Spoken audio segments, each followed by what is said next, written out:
Alright, our final push on Gonthor, the party's original warlock. And we've gotten quite a bit done. We've got the little bits of upper tunic and the accessories to finish out.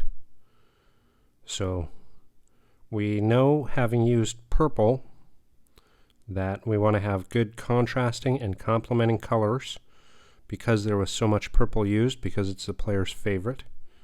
So for the upper cowl part, well, it's not a hood, it is part of like the tabard, and because I want to really have a contrast, I'm going to go with yellow, because it's a direct contrast to purple. And we're going to start laying it out with just a dull yellow and then highlighting up. So I'm not going to put down a wash on this one, just a good opaque covering. And this will allow us to have that real big variance in color that's going to draw your eyes right to the center of the mini and bring a lot of attention to the face as well as the details along the purple. And of course, when I'm painting, I will have this video sped up. Otherwise, this video here would be probably just over twice as long. And when we really look at some of the details, we'll slow it down so that you're able to see. But this miniature here, often used as a monk, doesn't have a whole lot of accessories sculpted into it, but it's got this money pouch, does have a sword on a scabbard, a little medallion on the cowl, and the backpack and bedroll. And there is a little bit of belt showing in the fold, and then what could be all different types of things, a cordage that goes down below the waist. So I'm going to do all of those in leather, and while this cordage you could do for a tasseled prayer bead, if you wanted to use this miniature for a cleric or a monk. You could also do it in different colors for rope itself, if you wanted to go with like a nautical theme. But I wanted to do it just with the leather, and just, again, because this is just for tabletop use, I don't want to go into a whole lot of over-the-top details that would be picked out in a competition-style mini. So we're going with leather cordage that goes along the belt. And the money pouch is going to get the same treatment. This, of course, lets the yellow on the cowl dry so that we can continue to paint and not have to wait for the paint to dry. And then I'm also going to work on the scabbard in the same color. Now, if I were doing this as a competition piece, I would probably do the scabbard in a like red leather or a deeper brown leather for more like a hardened leather. But again, just for tabletop use, I think this will work out just fine. And really give some good balance to the miniature with all that purple. It helps break it up really nice. Now with Gonthor, I have not had a chance to have the player at my table just because of a change in his work. So I don't have a whole lot of updates on how Gonthor is interacting as a character to the campaign. However, I do look forward to having him back. After Gonthor is done, we've got 2 miniatures left to paint, and our entire party will have been painted. So, moving in now to the blanket, I had some challenges with the green, so I had to change it up a little bit. And this is where the green is going to really complement the purple on the back. And I'm doing that because there isn't a whole lot of contrast under the backpack. So I want to have a complementary color here. However, you can see how thin it is just on the wet palette. I did not get enough pigment, so I'm going to have to change that green up a little bit and re-pour some.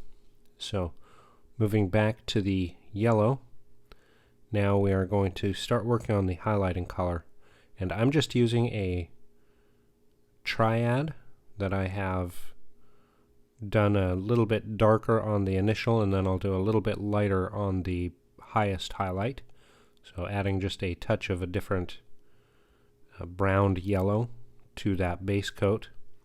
And then the highlight, I'll add a brighter lemon yellow just to highlight it up. Get some good contrast in it. And you can see right now, even with that first blended highlight, it doesn't have a whole lot of color until we get into the brighter highlights. It's not going to stand up quite as well compared to the dark of the purple tabard and tunic. So, few layers to go yet. And again, this miniature I chose for two reasons. The first one is the character of Gonthor started the campaign at level 1, so I didn't want a whole lot of gear for a warlock, because warlocks can go down so many different class features in 5th edition, and I didn't want to kind of shoehorn in the player's choices, so I really picked this miniature to be a first level warlock, and with the player's favorite color being purple, I thought I could incorporate it in a big way in the miniature. So that's why this Reaper miniature was used for Gonthor as a warlock.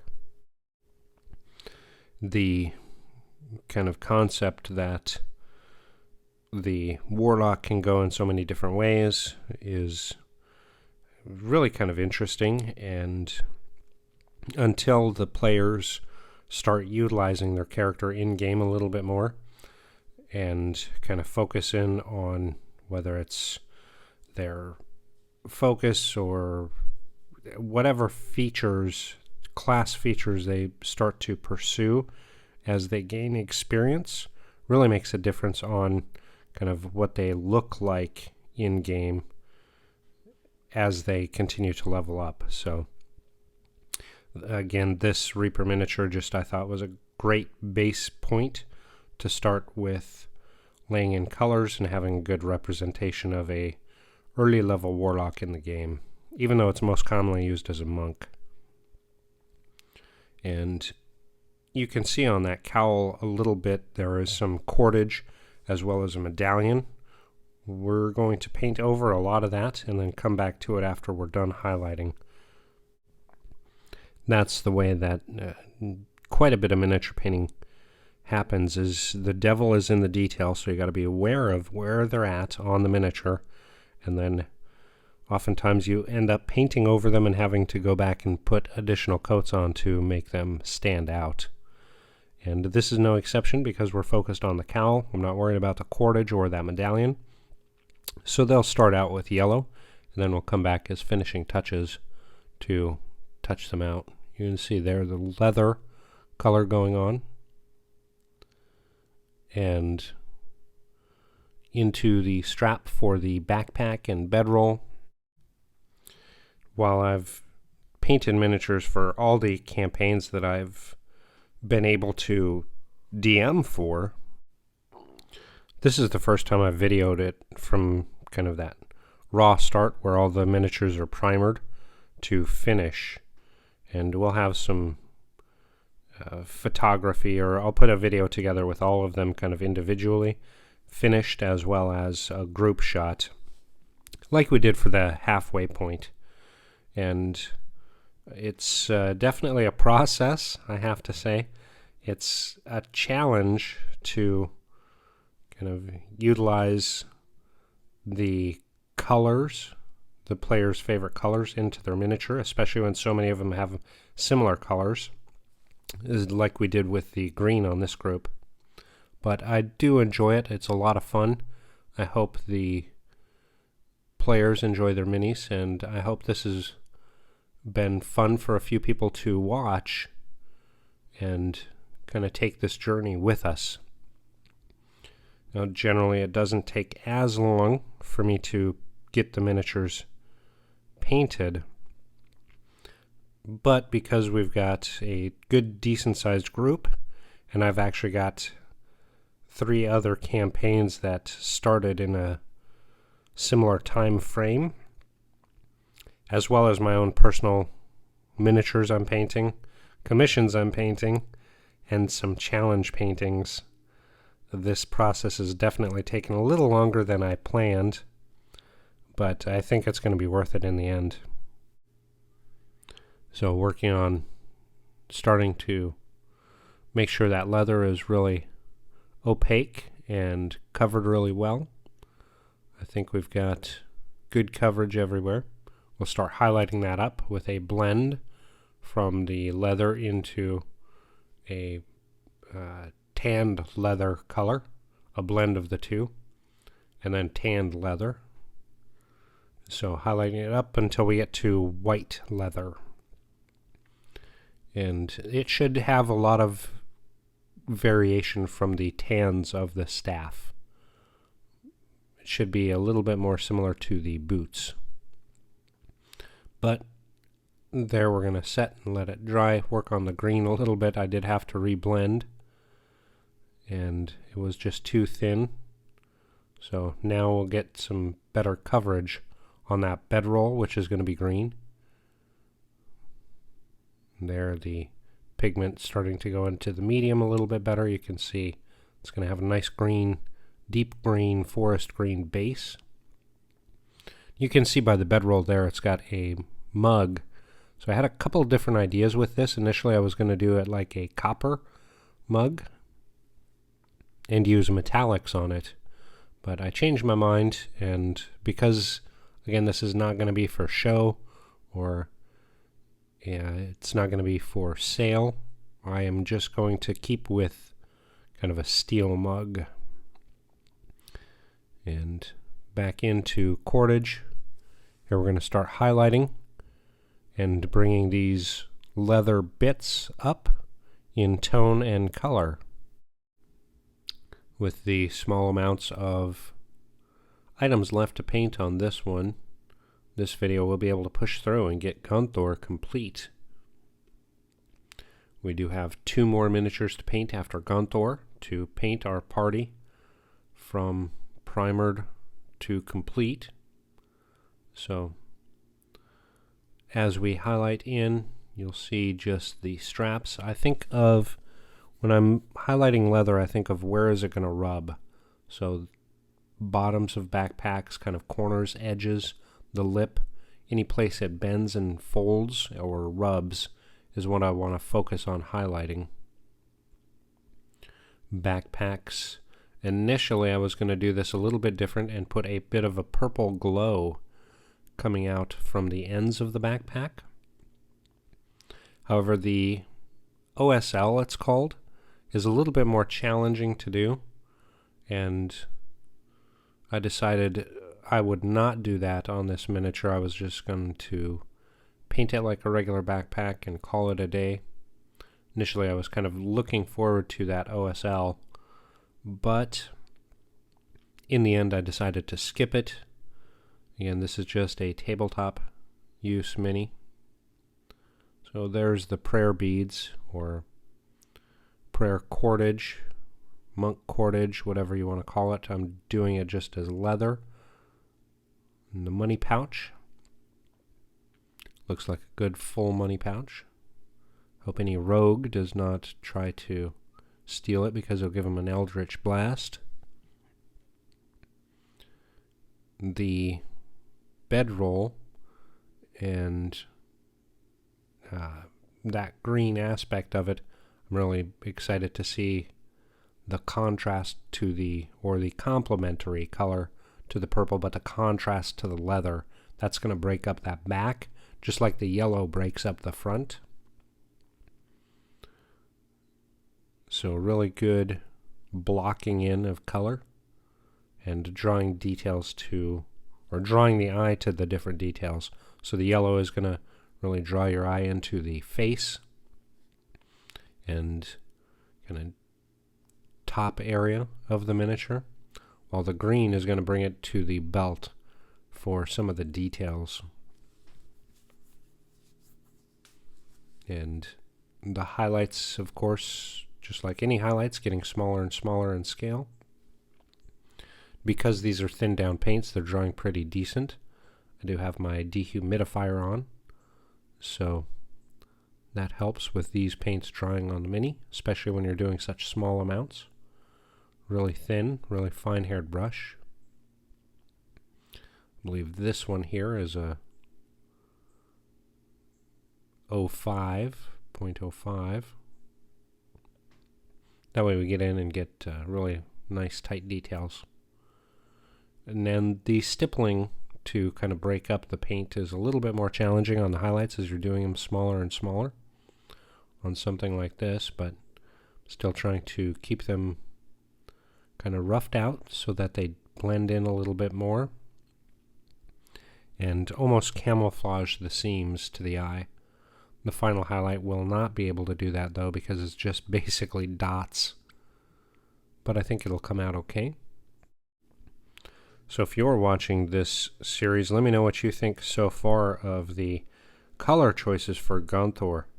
I know this bit of video has been a little bit challenging. I haven't had as many good stories to put into the painting process, but leave a comment and let me know what you think of the color choices and how they've been applied to Gonthor, this miniature.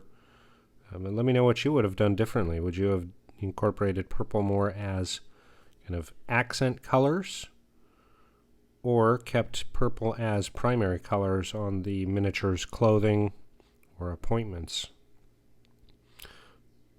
Now, I am not going to do the video showing the basing. I haven't with the others, but I am going to do some, I think I'm going to incorporate a little bit of stone work into this miniature, because while Gonthor's player is not able to join us, I have had him kind of off on side mission seeking something out for his patron. So I want to really give a big variance in the base. I want it to be extremely different from all the others. While some of the others have little bits of variance in colors, overall they're all done exactly the same, so that they kind of blend in together, or could be from the same area. Gonthor's is going to be very different. It's going to have a lot of stonework in the base to really show that Gonthor has taken a different path through this period. So on the table, it should be pretty interesting to see the base comparisons from him to Matroth or Jaw or Dell or Dave, any of the others, where I've kept the process very same and the materials are pretty much the same type of materials. Gonthor's is going to be very different, so make sure that you come back for the wrap-up video where we show the entire party as well as their hero shots. I think it'll be a lot of cool things that we'll try to make maybe a contest out of once we get all of the miniatures painted. I don't know, I'll think of something. Maybe we'll set it as a premiere. So here, just starting to highlight on the greens and get this bedroll completed out. Now you notice the bedroll does have leather straps as well. This is one of those challenging things where you can complete all the leather for, say, the backpack and the belt and the scabbard, the handle, the hilt of the sword, and you still have to go back once you get the bedroll done to do the leather straps. So a wet palette that I use is so crucial, especially when you're doing miniatures where they've got lots of different details like this, and you're using multiple colors, that wet palette is a lifesaver to be able to keep your colors wet and moist and ready to use a little bit longer. So invaluable. And of course we had the little hiccup with the green initially. I did not shake the bottle enough is what happened. And so when I went to put the green on my wet palette, pretty much all that came out was medium. Accidents happen. Good reminder, always shake up or mix or stir your paints. And that way you can avoid accidents like that. Took a little bit longer. Now as we're doing these straps, there are little buckles on here. I'm going to do those just in silver as well, or a non-metallic metal silver. And we're doing that with the cup now. It's kind of hard to tell because we primered in gray, but I am just putting a gray down on the cup. We'll do the same exact colors on the buckles as far as tone. Not as many layers, of course, because they're so small, but you can see a little bit of variance from the gray primer. There is no primer showing on that Mini right now. Absolutely no primer. We've got everything covered. Except, of course, the base, but we don't consider the base. So, now we're going to work on the sword. And kind of the same thing as the cup. It's going to be a non-metallic metal. And just the pommel and hilt. And a little bit of the decorative scabbarding. It's got the top and the bottom little bit there. When I was looking to see if it was all covered, that's where I remembered the sword hilt and piece. So there, it was all covered. Had to let that gray dry because we don't have something else really to go to.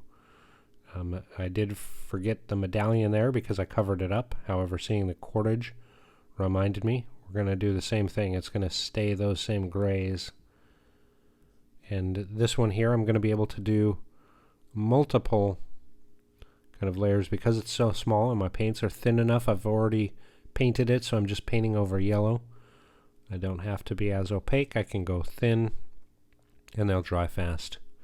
Then we're just going to start highlighting up this mug, thinking about where is the light going to hit. And you can see that initial, there's a lot of contrast in between those two colors. So I did not blend quite well enough. So I'm going to go in and do a kind of a mix of the two gray colors, just so I have an additional tone to lay in there and really bring those together so they don't have as hard a line in the color transition. And it really stands out on the cup the most. And I know it blurs out because of my hand. I apologize. That's what I'm doing, is just going through and blocking in, connecting those colors with a blend. That way it doesn't have a hard transition line. And that'll bring them together in a nice way. A little wet blending there. That'll have much better transition. Just so it isn't a super harsh transition. Nice soft blends. And then continuing just to do highlights. These will continue to get a little bit lighter and lighter in color as we move up the gray scales where that light hits. And these are the last little appointments that we have on this miniature. After these bits are done, Gonthor will be done. Painted, ready for his basing, and then ready to go back to the table. And that little medallion actually works pretty good there. You could do a little bit of freehand and put some type of design on there. I'm going to keep it just with a metal, so nothing fancy there. And just continuing to work on highlights. These will get all the way up to white. Because it's a hero, we will go all the way up to white on the non-metallic metals.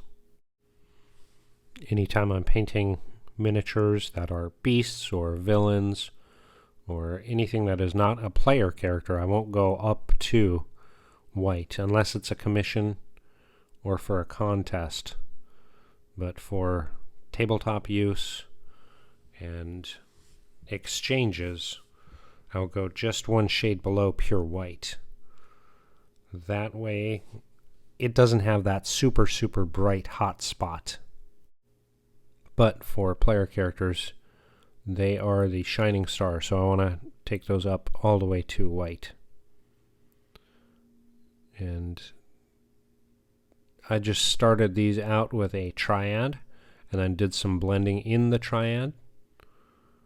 So 3 real colors, and just finishing out those leather straps onto the bedroll. And same highlights, because we're using the same exact paints. They are exactly like the backpack itself. Able to keep them because of the wet palette. They didn't dry out. Stayed nice and flowy. That way it blends right into the backpack. These straps should be a part of the backpack. Added cording or straps at the bottom. And this also allows us to let those grays to dry as we work on the strapping. And then for the buckles, I can actually use the same grays that I do on the OSL, or I'm sorry, NMM, the non-metallic metal bits. So those will be the same colors, just the triad. I won't use the blend on the buckles because the bits are so small. Now that means Gonthor is done. Let's take a look. We incorporated purple in 2 different tones. We've got contrasting colors with the yellow to make that purple stand out. We've got complementary color of green. Gonthor is done. I think we did a decent job. Now it's hard to see some of the highlights and some of the dark shadows. On the table, I think he's going to look great. Next up is basing, and then we'll do the next miniature in line. We've got 2 left. Let's stick to it and push through. Thanks for watching that video. We hope you enjoyed it. Here's a link to another video we think you might enjoy. Also, please make sure to hit the subscribe button to help us grow. Look in the description box down below for some added links that you may find interesting. And don't hesitate to leave a comment to let us know, where will your adventures take you?